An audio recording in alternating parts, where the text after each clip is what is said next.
Hi friends, welcome to Meena Samyal. இன்னைக்கு நம்ம ஒரு கோலம் வீடியோவை பார்க்க போகிறோம். கிருஷ்ண ஜன்மாஷ்டமி பண்டிகைக்கு கிருஷ்ணரை நம்ம வீட்டுக்கு வெல்கம் பண்ணுறதுக்காக வாசல்லிருந்து வீட்டுக்குள்ள பூஜை அறை வரைக்கும் கிருஷ்ணருடைய பாதத்தை நம்ம கோலமாக போடுறது வழக்கம் இல்லைங்களா. அதுவும் முக்கியமாக மாக்கோலம், அதாவது பச்சரிசியை ஊற வச்சு நல்ல பதமாக அரைச்சு நம்ம இந்த கையை ஸ்டென்சிலாக யூஸ் பண்ணி அச்சு வச்சுட்டு கோலம் போடுறது அப்படிங்கிறது ட்ரெடிஷ்னல் மெத்தட். சில பேருக்கு மாக்கோலம் மெத்தட் அப்படிங்கிறது கொஞ்சம் சிரமமாக இருக்கும். பொடியில் போடுறது அப்படிங்கிறது கம்ஃபர்டபுளாக இருக்கும் இல்லையா. அந்த மாதிரி பீப்புளுக்கு நிறைய வேரியேஷன்ஸ் நான் இன்னைக்கு காட்ட போகிறேன். ஸோ வாங்க கிருஷ்ணர் பாதம் டிஃப்ரெண்ட் மெத்தட்ஸில் எப்படி செய்கிறது அப்படிங்கிறத ஃபஸ்ட்டு நம்ம பார்க்க போகிறது சிம்பிள் ட்ரையாங்கிள் பாதம் கோலம்.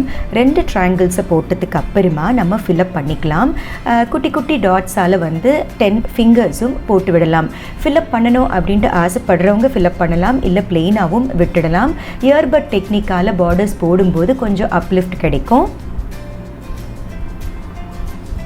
அடுத்து நம்ம பார்க்க போகிறது இன்னொரு சிம்பிள் பாதம் தான். ஒரு ட்ரையாங்கிள் போட்டதுக்கு அப்புறமா கீழே இன்னொரு இன்வெர்டட் ட்ரையாங்கிளாக நம்ம போட்டுட்டு அதுக்கப்புறமா ஃபிங்கர்ஸ் போட்டுடலாம்.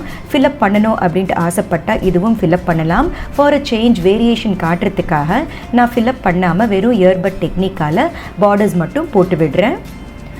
இயர்பட் டெக்னிக்கால் ப்ளே பண்ணும்போது டபுள் லைன் கிடைக்கும், பார்க்குறதுக்கு கொஞ்சம் எலிகண்ட்டாகவும் இருக்கும். அடுத்து சர்க்குலர் பாதம் கோலம். மேலே ஒரு பெரிய சர்க்கிள் அண்ட் கீழே ஒரு சின்ன சர்க்கிள் போடும்போது அந்த பாதத்தினுடைய ஷேப் கிடைக்கும். ஃபிங்கர்ஸ் போட்டதுக்கு அப்புறமா இயர்பட் டெக்னிக்கால் நம்ம அவுட்லைன் போட்டு விடலாம். இந்த கோலங்கள் நம்ம கலர் பவுடர்ஸ் யூஸ் பண்ணி பண்ணும்போது கூட அவுட்புட் ரொம்ப அழகாக இருக்கும். அடுத்து நம்ம பார்க்க போகிற டிசைன் கூட ரொம்ப சிம்பிள் தான். நம்பர் 8 அப்படிங்கிறது நம்ம வரைஞ்சிக்கணும். அப்பர் போர்ஷன் கொஞ்சம் பெருசாகவும் லோவர் போர்ஷன் கொஞ்சம் சின்னதாகவும் வரையும் போது தான் அந்த பாதத்தினுடைய ஷேப் அவுட்லைன் கிடைக்கும். ஃபிங்கர்ஸ் வரைஞ்சதுக்கு அப்புறமா ஃபில்அப் பண்ணணும் அப்படின்னு விருப்பப்பட்டீங்கன்னா ஃபில்அப் பண்ணிக்கலாம். இயர்பட்டால் அவுட்லைன் வரைஞ்சிட்டு சென்டரில் ஒரு டாட் போடும்போது ரொம்ப அழகாக இருக்கும் பார்க்குறதுக்கு. அடுத்து வர்றது one of my favourite designs அப்படின்னு சொல்லலாம். த யூஷுவல் எஸ் ஷேப்பில் நம்ம வரைஞ்சிக்கணும். அப்பர் போர்ஷன் ஆஃப் த 12 கொஞ்சம் பெருசாகவும் லோவர் போர்ஷன் கொஞ்சம் சிறுசாகவும் வரையும் போது தான் அந்த பாதத்தினுடைய ஷேப் கிடைக்கும். ரொம்ப எலிகண்ட்டாக ரொம்ப பியூட்டிஃபுல்லாக ஈஸியாகவும் இருக்கும் பாருங்கள் போடுறதுக்கு. இது போட்டதுக்கு அப்புறமா நம்ம ஃபிங்கர்ஸ் வரையும் போது அந்த பாதத்தினுடைய ஷேப் நம்மளுக்கு கிடைச்சிரும். அடுத்து நீங்கள் பார்க்குறது ரொம்ப சிம்பிளான டிசைன். ஒரு யூ பேட்டர்னில் போட்டதுக்கு அப்புறமா மேலே ஒரு ஹாரிசான்டல் லைனில் சீல் பண்ணி விட்டுடலாம். ஃபிங்கர்ஸ் போட்டதுக்கு அப்புறமா நீங்கள் ஃபில்அப் பண்ணணும் அப்படின்னு விருப்பப்பட்டீங்கன்னா ஃபில்அப் பண்ணலாம். நான் வெறும் அவுட்லைன் போட்டுட்டு இயர்பட் டெக்னிக்கால் டபுள் லைன் போடும்போது ரொம்ப எலிகண்ட்டாக இருக்கும் அப்படின்னு நினச்சி தான் இந்த மாதிரி பண்ணிகிட்ருக்கேன். வெறும் அவுட்லைன் போட்டுட்டு உள்ளே ஃபில்அப் பண்ணாமல் இருக்கும்போது உள்ளே ஏதாவது டிசைன் போடுறதுக்கு ஒரு ஆப்பர்ச்சுனிட்டி கிடைக்கும். நான் ஸ்வஸ்திக் போடுறேன், உங்களுக்கு விருப்பமான டிசைன் ஃபார் எக்ஸாம்பிள் ஸ்டார் போட்டுக்கலாம், ஏதாவது ஃப்ளவர் மோட்டிவ் கூட போட்டுக்கலாம். அடுத்து நீங்கள் பார்க்குறது த நேச்சுரல் பாதம் ஷேப். ரொம்ப ட்ராமேட்டிக்காக வேண்டாம், நேச்சுரலாக இருக்கணும் அப்படின்ட்டு ஆசைப்படுறவங்க இந்த பேட்டர்னை சூஸ் பண்ணிக்கலாம். அவுட்லைன் போட்டுட்டு ஃபில்அப் பண்ணிவிட்டு அதுக்கப்புறமா இயர்பட் டெக்னிக்கால் அவுட்லைன் போடும்போது ரொம்ப எடுப்பாக இருக்கிறதையும் தாண்டி ஹைலைட்டடாக இருக்கும், பிரைட்டாகவும் இருக்கும். இது போட்டதுக்கு அப்புறமா நம்ம ஃபிங்கர்ஸ் போட்டு விட்டுடலாம். அடுத்து நீங்கள் பார்க்குறது ஒரு ஸ்டைலிஷான அப்ட்ராக்ட் டிசைன் பாதம். ரொம்ப ரெகுலராக இருக்க வேண்டாம், கொஞ்சம் டிஃப்ரெண்ட்டாக இருக்கணும் அப்படின்ட்டு ஆசைப்படுறவங்க இந்த பேட்டர்னை சூஸ் பண்ணிக்கலாம். ஒரு ஹாரிசான்டல் லைன் வரைஞ்சிக்கிட்டு அப்படியே ஒரு 12 நம்ம முடிக்க வேண்டியது தான். ஃபிங்கர்ஸ் வரைஞ்சதுக்கு அப்புறமா இயர்பட் டெக்னிக்கால் அந்த லைன் மேலேயே கோடு வரையும் போது டபுள் லைனாக தெரியும். ரொம்ப பிளெயினாக இருக்க வேண்டாமே அப்படிங்கிறதுக்காக நான் டாட்ஸால் ஃபில்அப் பண்ணியிருக்கேன். அந்த டாட்ஸ் கூட பெரிய டாட்லேருந்து சின்ன டாட்டுக்கு டேப்பர் ஆகுது பாருங்கள். அடுத்து நீங்கள் பார்க்குறது கூட ஒரு அப்ட்ராக்டான ஸ்டைலிஷ் பாதம் தான். நம்பர் 5 அப்படிங்கிற மாதிரி நம்ம வரைஞ்சிட்டு ஃபிங்கர்ஸ் வரைஞ்சிடலாம்.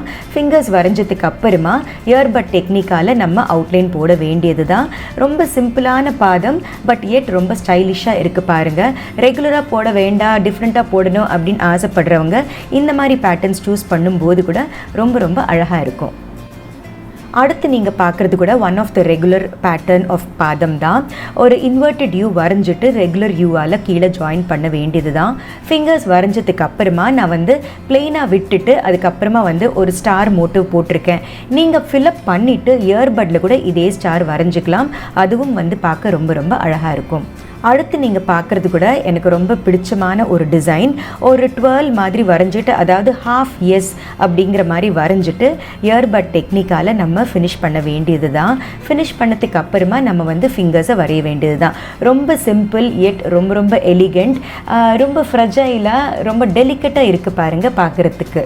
ரெகுலர் டிசைன்ஸ் எப்போவுமே நம்ம வரைஞ்சிட்டு தான் இருப்போம். இந்த மாதிரி டிஃப்ரெண்ட்டாக வரையும் போது பார்க்க ரொம்ப அழகாக இருக்கும். நம்மளே வந்து போடும்போது ரொம்ப ரொம்ப ரசித்து என்ஜாய் பண்ணுவோம். அடுத்து நீங்கள் பார்க்குறது கூட ஒன் ஆஃப் த ரெகுலர் நேச்சுரலான பாதம் ஷேப் தான். ஆனால் நேச்சுரல் பாதம் ஷேப்பே நான் வந்து கொஞ்சம் டிஃப்ரெண்ட்டாக போட்டிருக்கேன் பாருங்கள். உள்ளே வந்து அந்த டியர் ட்ராப் ஷேப்பை வந்து வரைஞ்சிட்டு அதுக்கப்புறமா ஃபில்அப் பண்ணும்போது நம்ம அதிகமான ஒர்க்மேன்ஷிப் பண்ண மாதிரி ஒரு எஃபெக்ட் கிடைக்கும். இது முடிஞ்சதுக்கு அப்புறமா நம்ம ஃபிங்கர்ஸ் வந்து வரைஞ்சி ஃபினிஷ் பண்ண வேண்டியது தான். நான் வந்து பிளெயின் ஒயிட் மாவில் போட்டிருக்கேன். அதாவது 50% ஆஃப் கோல மாவு அண்ட் 50% ஆஃப் அரிசி மாவு மிக்ஸ் பண்ணி போடும்போது அந்த ஸ்மூத்தாக கிளைடிங் டெக்ஸ்சர் கிடைக்கும். அப்படிங்கிறதுனால நான் மிக்ஸ் பண்ணி பண்ணியிருக்கேன். நீங்கள் விருப்பப்பட்டீங்கன்னா பிளெயின் அரிசி மாவு கூட யூஸ் பண்ணிக்கலாம். இன்னும் கலர்ஸ் யூஸ் பண்ணி பண்ணும்போது இன்னுமே வந்து அப்லிஃப்ட் கிடைக்கும். ஃப்ளவர்ஸ் யூஸ் பண்ணணும் அப்படின்னு நினைக்கிறவங்க சாமந்தி பூ, ரோஜா இதழ்கள் இந்த மாதிரி மிக்ஸ்ட் காம்பினேஷனில் நீங்கள் போடும்போது இன்னுமே வந்து அழகாக இருக்கும். ஸோ இந்த கிருஷ்ணர் பாதம் வீடியோ வந்து உங்களுக்கு ரொம்பவே யூஸ்ஃபுல்லாக இருக்கும் அப்படின்ட்டு நம்புகிறேன். கண்டிப்பாக நீங்களும் ட்ரை பண்ணுங்கள். ஸோ ஃப்ரெண்ட்ஸ், இந்த டிஃப்ரெண்ட் ஸ்டைல்ஸ் ஆஃப் கிருஷ்ணர் பாதம் அப்படிங்கிறது வந்து உங்களுக்கு ரொம்பவே பிடிச்சிருக்கும் அப்படின்னு நினைக்கிறேன். உங்களுக்கு யூஸ்ஃபுல்லாகவும் இருந்திருக்கும் அப்படின்ட்டு நம்புகிறேன். ஸோ கண்டிப்பாக நீங்களும் ட்ரை பண்ணி பாருங்கள். Wishing you all a very very happy Krishna Janmashtami. So Meena சமையலை பாருங்கள், லைக், ஷேர், சப்ஸ்கிரைப் பண்ணுங்கள். பாய்.